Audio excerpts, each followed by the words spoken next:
بسم الله الرحمن الرحيم. الرحمن علم القرآن، خلق الإنسان علمه البيان. الشمس والقمر بحسبان، والنجم والشجر يسجدان. والسماء رفعها ووضع الميزان، ألا تطغوا في الميزان وأقيموا الوزن بالقسط ولا تخسروا الميزان. والأرض وضعها للأنام، فيها فاكهة والنخل ذات الأكمام، والحب ذو العصف والريحان. فبأي آلاء ربكما تكذبان؟ خلق الإنسان من صلصال كالفخار، وخلق الجان من مارج من نار. فبأي آلاء ربكما تكذبان؟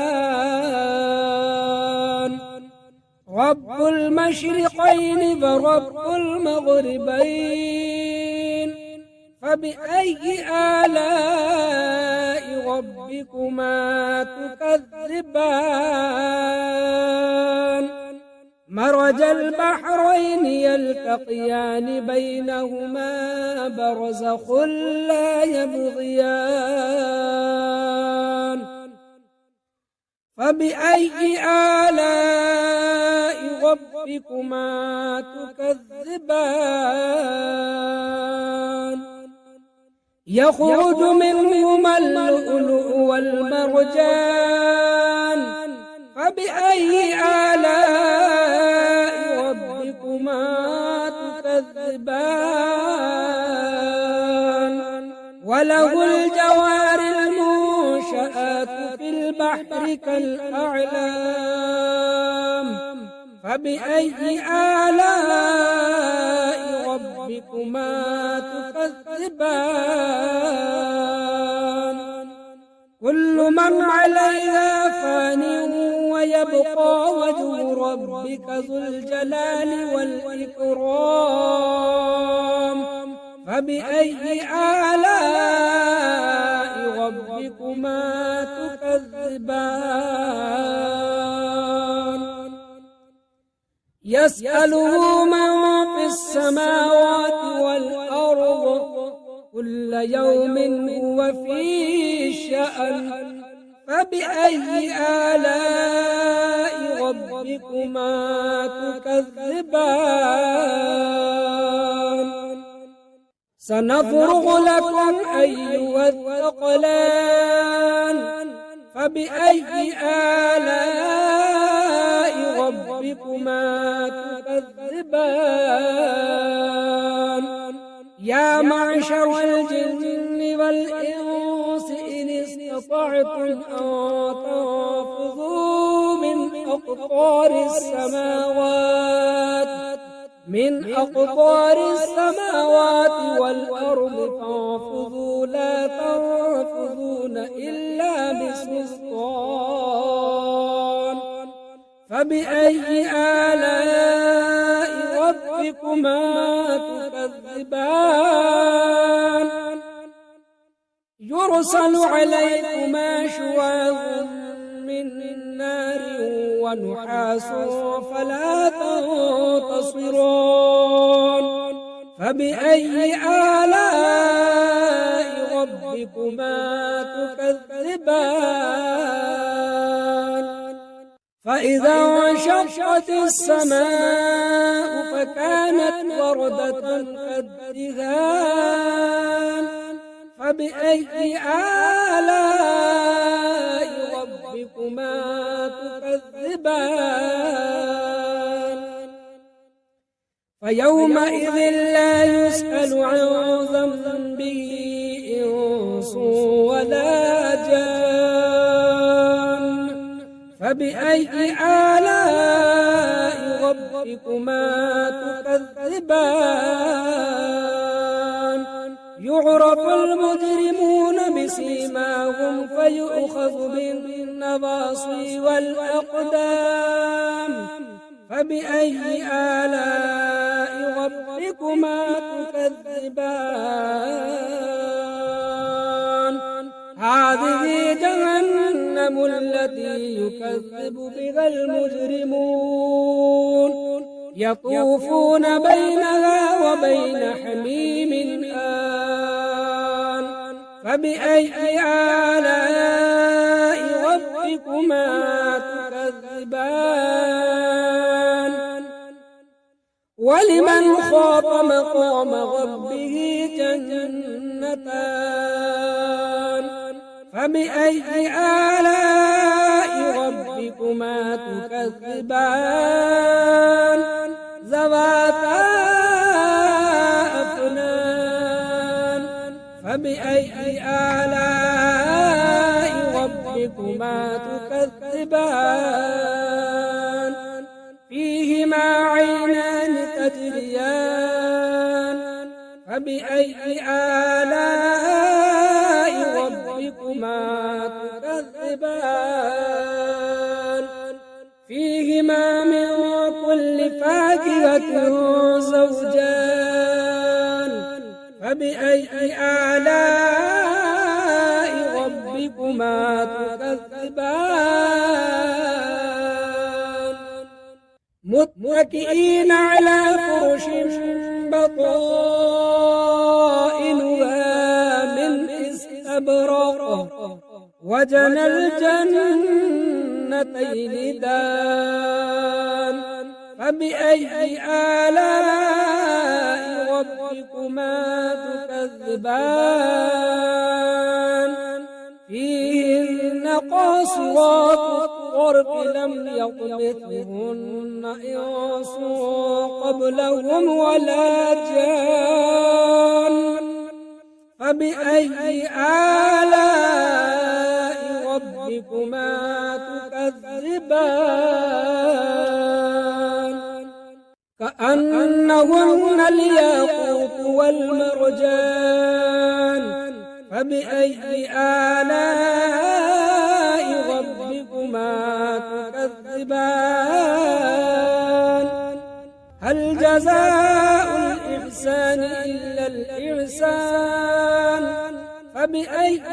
آلاء ربكما تكذبان ومن دونهما جنتان فبأي آلاء ربكما تكذبان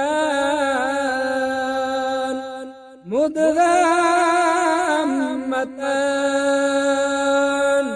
فبأي آلاء ربكما تكذبان فيهما عينان ضاختان فبأي آلاء ربكما تكذبان فيهما فاكهة ونخل ورمان فبأي آلاء ربكما تكذبان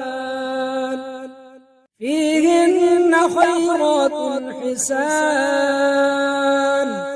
فبأي آلاء ربكما تكذبان حور مقصورات في الخيام فبأي آلاء ربكما تكذبان لم يطمثهن إنس قبلهم ولا جان فبأي آلاء ربكما تكذبان متكئين على رفرف خضر وعبقري حسان فبأي آلاء ربكما تكذبان تبارك اسم ربك ذي الجلال والإكرام أعوذ بالله من الشيطان الرجيم بسم الله الرحمن الرحيم ياسين والقرآن الحكيم إنك لمن المرسلين على صراط مستقيم تنزيل العزيز الرحيم لتنذر قوما ما أنذر آباؤهم فهم غافلون لقد حق القول على أكثرهم فهم لا يؤمنون إنا جعلنا في أعناقهم أغلالا فهي إلى الأذقان فهم مقمحون وجعلنا من بين أيديهم سدا ومن خلفهم سدا فأغشيناهم فهم لا يبصرون وسواء عليهم أأنذرتهم أم لم تنذرهم لا يؤمنون إنما تنذر من اتبع الذكر فخشي الرحمن بالغيب فبشره بمغفرة وأجر كريم إنا نحن نحيي الموتى ونكتب ما قدموا وآثارهم وكل شيء أحصيناه في إمام مبين واضرب لهم مثلا أصحاب القرية إذ جاءها المرسلون إذ أرسلنا إليهم اثنين فكذبوهما فعززنا بثالث فقالوا إنا إليكم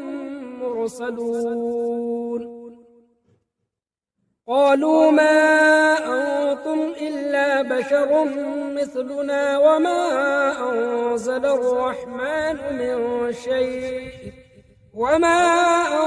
الرحمن من شيء إن أنتم إلا تكذبون قالوا ربنا يعلم إنا إليكم لمرسلون وما علينا إلا البلاغ المبين قالوا إنا تطيرنا بكم لئن لم تنتهوا لنرجمنكم وليمسنكم منا عذاب أليم قالوا طائركم معكم أئن ذكرتم بل أنتم قوم مسرفون وجاء من أقصى المدينة رجل يسعى قال يا قوم اتبعوا المرسلين اتبعوا من لا يسألكم أجرا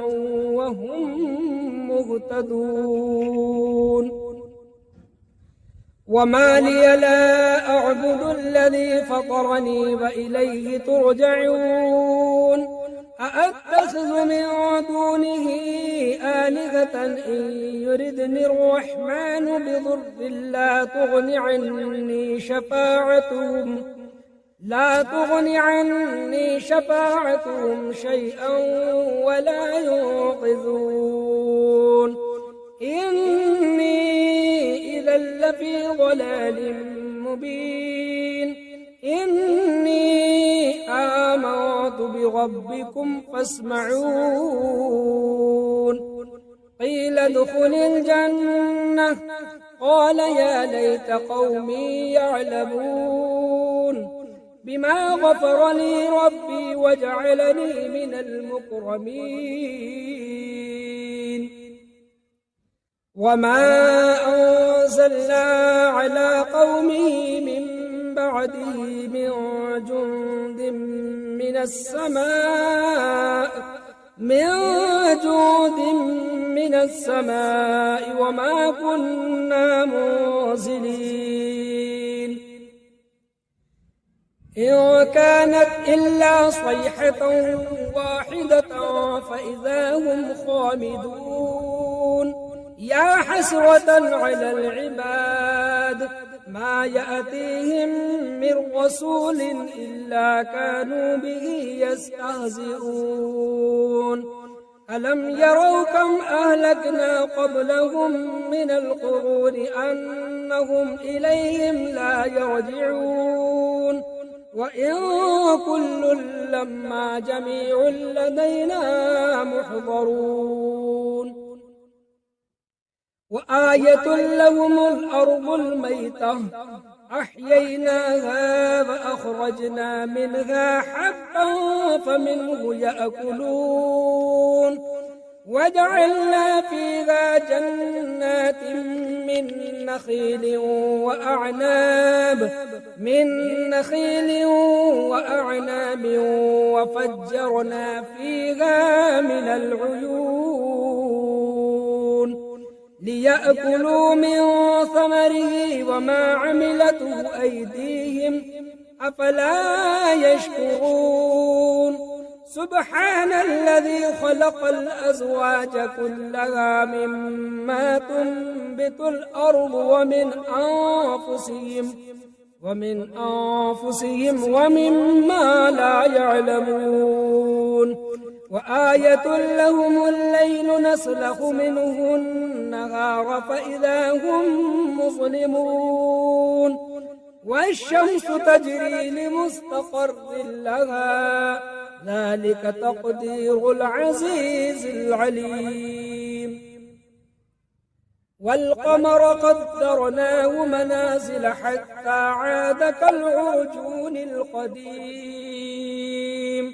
لا الشمس ينبغي لها أن تدرك القمر ولا الليل سابق النهار وكل في فلك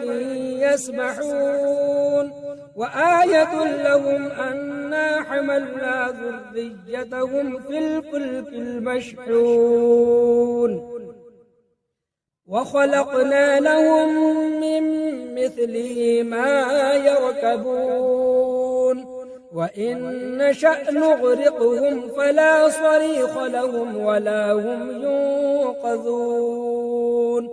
إلا رحمة منا ومتاعا إلى حين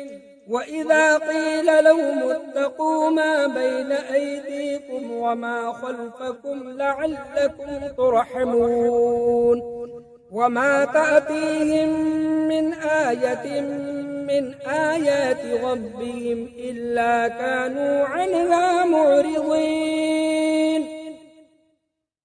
وإذا قيل لهم أنفقوا مما